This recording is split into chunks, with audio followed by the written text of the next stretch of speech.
Hello and welcome on this new moon in Pisces. Thank you for the new subscriptions to the channel. I appreciate that. Thanks for being here, those of you who are new and those who return. It's always lovely to spend this time sharing. So on this Pisces new moon, this is the time of the most inner part of the moon, right? The full moon is also an inner part, but it tends to have a little bit more of that bloom energy and a little bit more of that culmination energy, whereas the new moon wants to take us inside, wants us to be in the stillness and in the quietude with deeper inner listening. And when we put that together with the Pisces new moon, then it's kind of it's a double that, right? It's going into that dreamy kind of ambiguous inner space, into the deep waters of our own being, into our own intuition and inner communion. So it's a great way, I feel like, to end February as we're moving into March. And I wanted to talk a little bit, not necessarily about the new moon, but perhaps this can become inspiration for seeds of intention for planting into this darkening soil right now. So Pisces is known as the culmination of all of the previous astrological signs and cycles, right? So it brings us to the end of a karmic timeline, a karmic cycle. It allows there to be a closure of all of those different aspects that we have been initiated into, that we've experienced, that we've learned from. Because all of these planets, right, and their archetypes and their expressions and their communications and wisdom is always interacting and interfacing with us, whether we're conscious of it or not. So when we're looking at this as a culmination point, the invitation is to really look back. What cycle is ending for you? What path have you been on? What things have you been involved in? People, places, things, activities, behaviors, habits. And I think we're actually still in kind of like this 8-year cycle that we're also closing out. But Pisces is actually closing out as well a whole age, right? As we've been moving into Aquarius, right? Slowly, the degrees are shifting, the energies are shifting. We've stepped more fully into this next age, this next cycle. There's going to be a 20-year cycle. There are other year cycles, but we actually are stepping into a 20-some thousand years cycle. No small thing here. And we are closing out and have closed out the Piscean age cycle. So within the Piscean age, if we were to go back, let's just say to the biblical times of Jesus, there's been so many shifts of consciousness through density, through division, through polarity that we have been through. Many of us have been through many of these timelines throughout different incarnations, just on this planet, let alone, of course, incarnations on other planets. But those timelines are probably a little different. So we're closing out. What is it that is no longer working for you? What is it, right, that you're kind of ruminating over and over again in your life, in your mind, in your heart? What is it that is saying we're done here? It's time to let go. So I want you just to sit with that for a minute. Just close your eyes if you are so inclined and feel into that. But maybe you don't have to feel in too far. Maybe you know. Maybe you know that you've been running up against dead end, against dead end, against dead end. No matter how many angles you try to come into, that cul-de-sac, right? It's still a cul-de-sac. It's a dead end. So this is the invitation as we're moving into this new age to really begin to tune in, right? Tune in deeply to what is ready and needed to go and what is your resistance. As we're moving into this time of fire and air over this next thousands of years, it's faster. So how quickly are you able to move from change to change to change to change? So really what that means is, how quickly are you able to let go of what is old, what is outdated, what is outmoded, and move into what is coming, what is inviting you forward, what is inviting you to step into different expressions of life on Earth that require you to continuously up level and up change, either your consciousness, right? What you need to do in order to grow. What is it that your inner expression, your frequency, is being called for to raise, right? To raise and expand your way of being. And how ready are you to be open to really see, sense, and know that you are not just a mere human, that you are a divine being, and to embody your divinity is going to require radical shifts in orientation on how we relate to the world.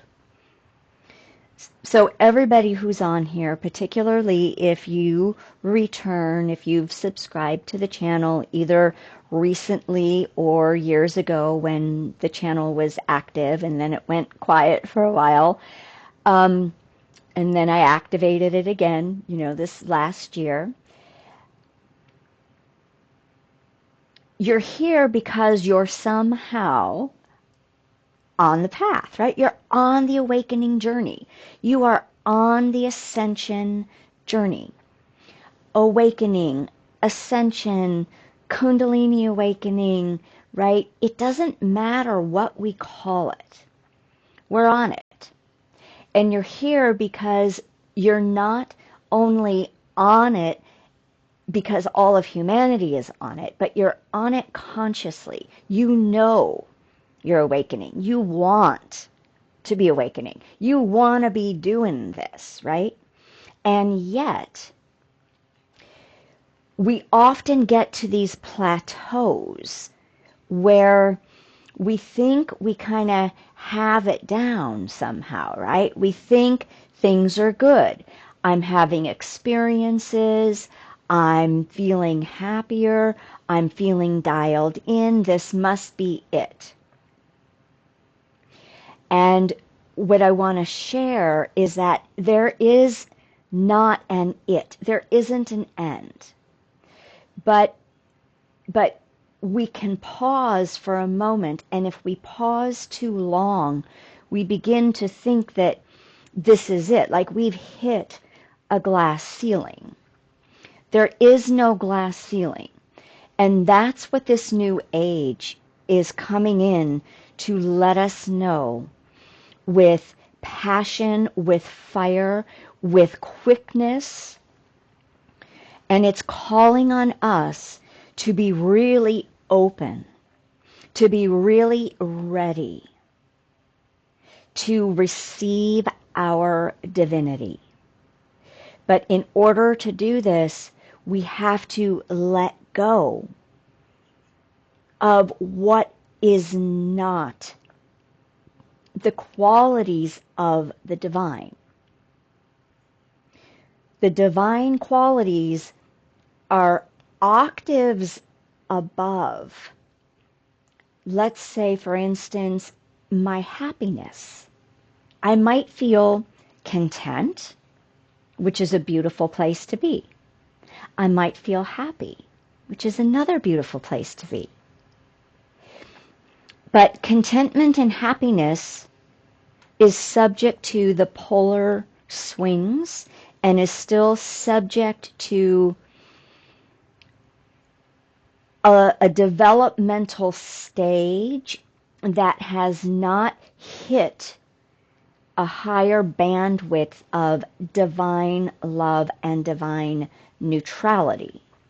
Meaning, when we're in divine love and divine neutrality, which is the entranceway into the 5D, we still go up and down. We're still living somehow from the outside in rather than gauging everything from the inside out. Connected to divine source, connected to our soul presence, knowing our inner guidance, knowing our inner truth, with deep levels of faith and trust that allow us to move beyond happiness and contentment that still goes up and down into joy, which is a divine quality, into ecstasy, which is a divine quality. They are innate to our divine expressions. They are innate to the divine realms. This is what we're here for now. We've done our healing work. We've done our trauma work, right? And I understand that some people are still in that. But know that when you're done with that, there is a point of being done. And then there is a point of letting that identity go. And then we're moving into something brand new. And yet, we have to be malleable in who we think we are, what we think we're here to do, how we think we're here to do it. And we have to be open to the ongoing levels of purifying our subtle egoic structures. So, short example, I'm not even going to go into it. What I can say is 2024, and many of you have already heard this, but I'm going to reiterate it. 2024 took me through 4 different timeline completions, right? So talk about the ending of the age of Pisces. What I realized is, wow, I was right on track. I went through 4 distinct karmic loop closures. And each one of those challenged my identity, both who I thought I was, right? What I thought I was here for, and the tendrils to those prior karmic expressions, going back to this timeline in this life, and then going back into other lifetimes. So I was able to resolve all of that, close it out, let it go. So there were very subtle expressions in my personality, in my belief systems, in maybe my deservability, that when that collapsed, no longer existed. And instead, more of my soul light and my divinity were able to anchor in.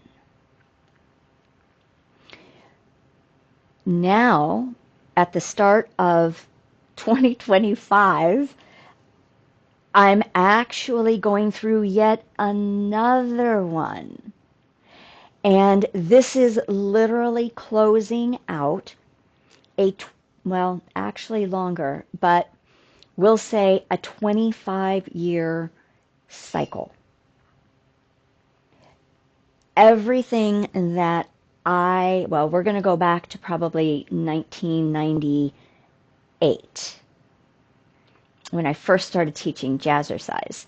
In 1998 began my journey of service and the ways in which I have been guided to be of service. And everything I've stepped into has evolved me, grown me, purified me, elevated me, expanded me, matured me, right? Mentally, emotionally, spiritually, has allowed embodiment of many different facets of me, and while simultaneously showing me and teaching me I am not any of those identifications. They are roles that I step into play. So this is true for all of us.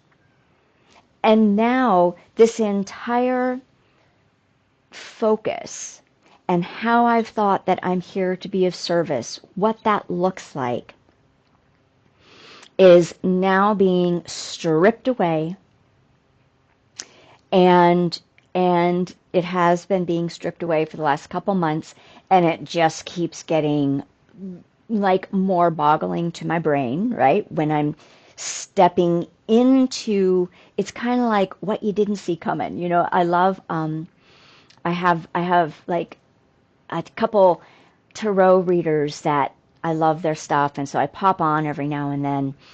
And I always love that kind of question, you know, what you don't see coming.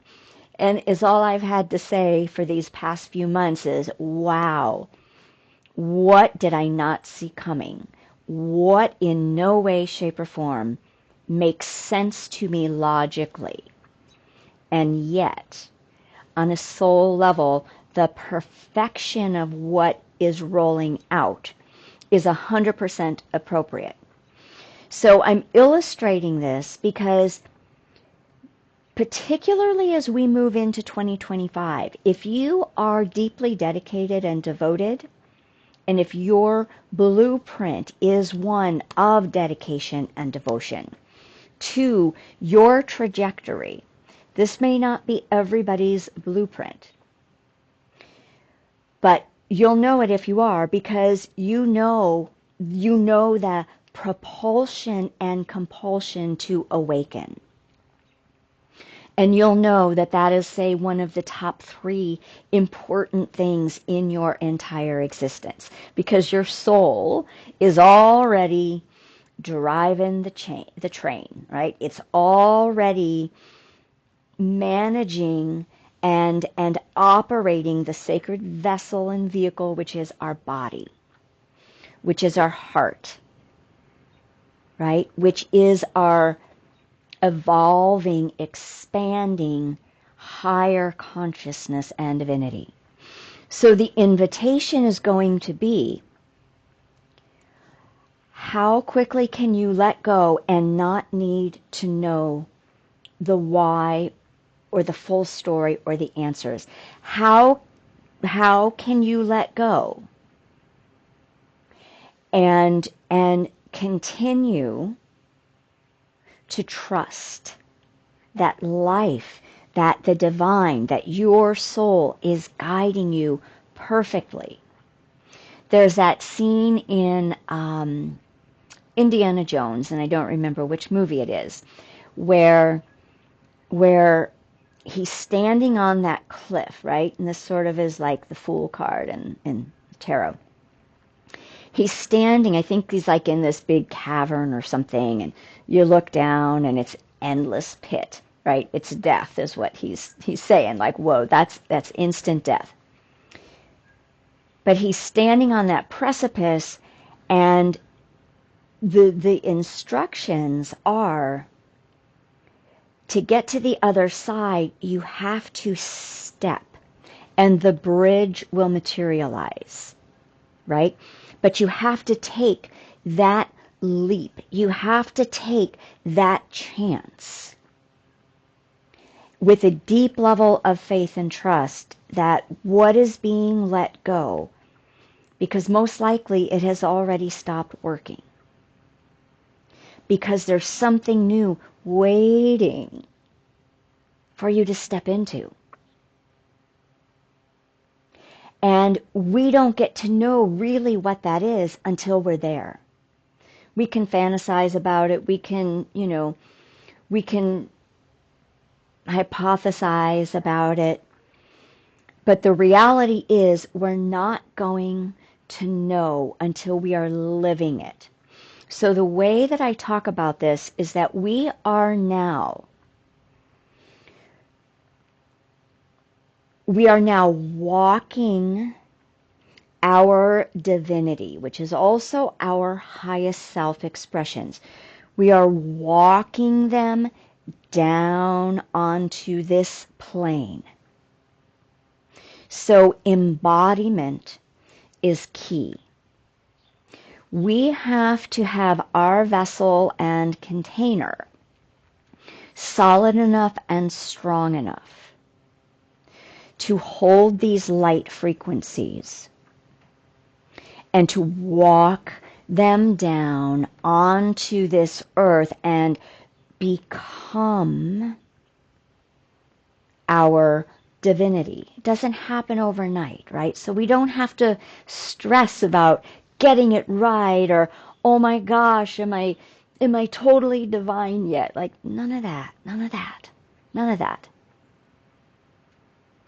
It's an ongoing process of merging and marrying our humanness, our precious, amazing humanness, with all of its faults, with all of its distortions that we're working on resolving and unifying and healing and all of that stuff.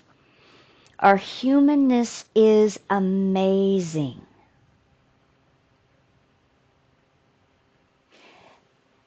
And part of this work is we have to love it, love us, just as we are, even as we recognize that just as we are has its distortions. And then we get to say, I love you. I see where you come from. I see why, and now we're releasing you. Right? But as we release the qualities, we aren't letting go of our preciousness. We're just integrating it on a more healed level so that our soul presence can enter more fully into our physicality. And then we are able to magnetize more of our soul presence, our divinity, down onto this plane, because our 3D world is no longer just 3D anymore. We are merging and marrying the third, the fourth, and the fifth dimensions, and we're We're living it in waves. And yet, the call for the new, for 2025, is to move with this deep faith and trust that we are an expression of divine source. We are held and loved by whatever that larger intelligence is. And when we step off of one cliff, we're going to be caught because it's already written. And we're being guided, we're being shown. It takes a tremendous amount of courage to live life in devotion and dedication to our journey, to allow ourselves, our humanness, to be propelled from our soul, from the driver of our true essence, the driver that is our true essence, to just move with what on the depth of our being we know is true. We don't know what is on the depth of our being unless we're grounded and anchored in our body. That's kind of a absolute statement, and it isn't that absolute, but it's almost that absolute. Let's say that we might get inklings, but there might be distortions, right? Because unless we're completely in our body and living from within, there are way too many influences that are unidentifiable. When we're living in our body, we know what our energy frequency feels like. We know what our thought forms are, right? We know them, whether we are crazy about them or not. We know what they sound like. We know what they, the feel of them, so to speak. But when we're not living in our body, then we become more prone to the cultural collective programming. Voices that aren't really ours. And we don't know how to discern it because we don't know our true sound, our true inner song. And the way that we get to know that is we do our healing work and we keep embodying and we keep moving along the trajectory, honestly. We don't stop at a plateau for very long.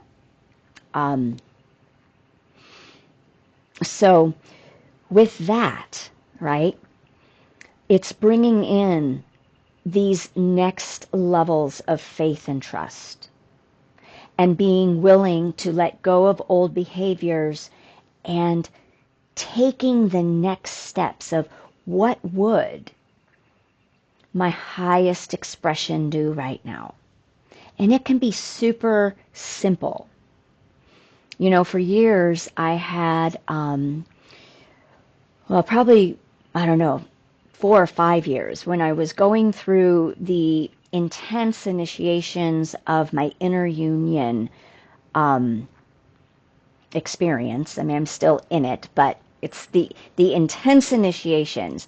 They were so demanding energetically on my system and on my mind and on my, on my body that I really just needed like checkout time in the middle of the day.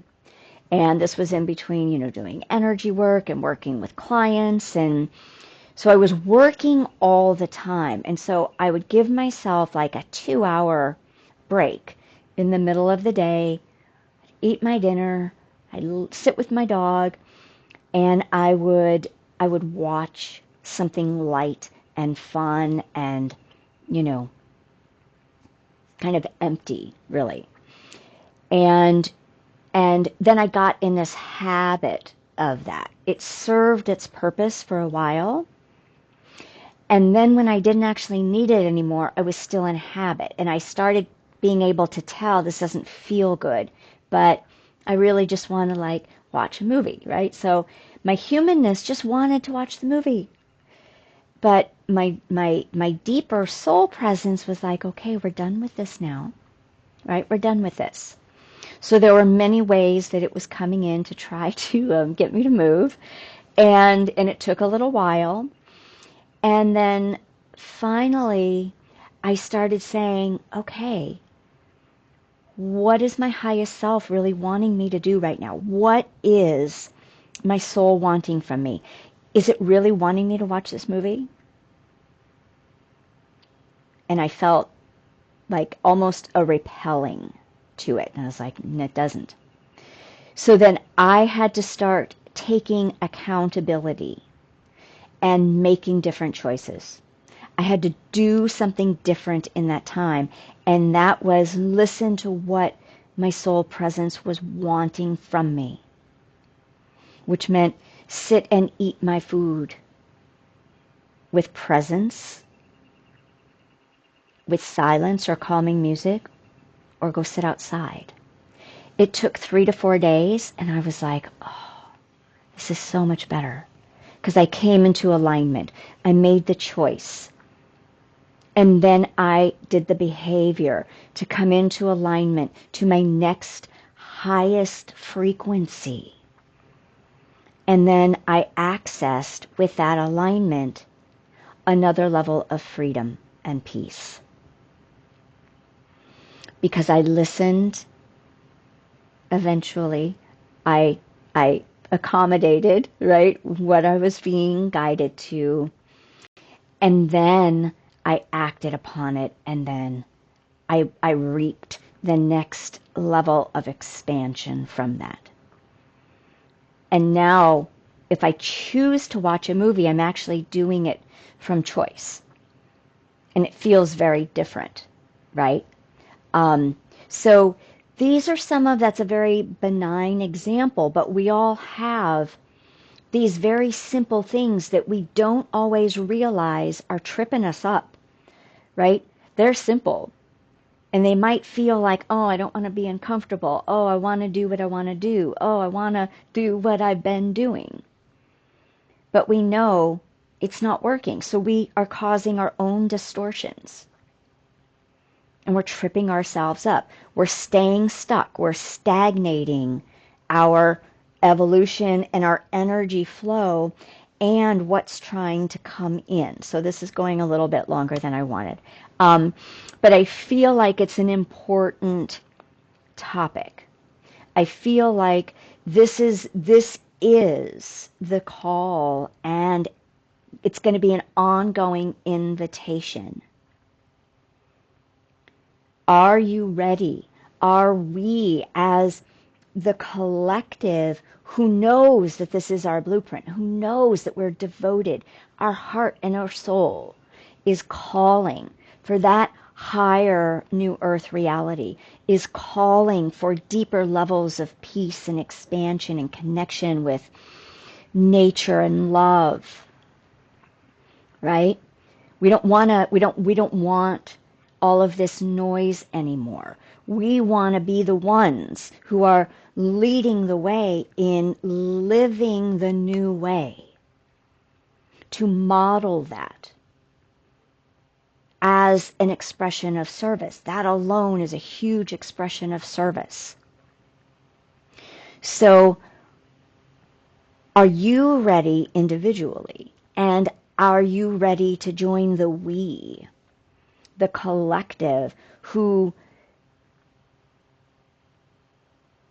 is devoted to our collective and individual divinity, who is devoted to embodying our true human, who we are here to be? That is the question. So on this Pisces new moon, what have you been going over and over and over? What is a cycle that you're ready to release? Simply call on that assistance. Drop down into your own inner waters, into the earthen beautiful vessel of your body. Call forth your soul presence and all of the assistance from all of the highest levels of love and light, right? Not the distorted levels, the highest levels of divine life and love and light to assist you. I am ready. Guide me. I am ready to step off that cliff and to trust that I will be held and know that I will go through a death process of loss and of grief and of confusion and not knowing. But as long as I am connected to Divine Source, I know, we know together what lies ahead on that golden brick road will be even more amazing than what we're leaving. Because experience tells us this. And if you haven't had that experience yet, it will tell you that. All right. Many blessings. So I do actually have a new moon meditation that is available. If you'd like it, you can contact me directly on my email, and it's in the description box, and let me know, and I will be in contact. It will be through Cash App or PayPal. It's $12.12. Very, very minimal. It's a beautiful meditation. It's really powerful, and I am happy to share it. And the energies of this are going to last through the weekend, so you can use it a number of times. All right, I will get back to you, and I will send you the link, and we'll be set to go. All right. Many blessings, much love. See you soon.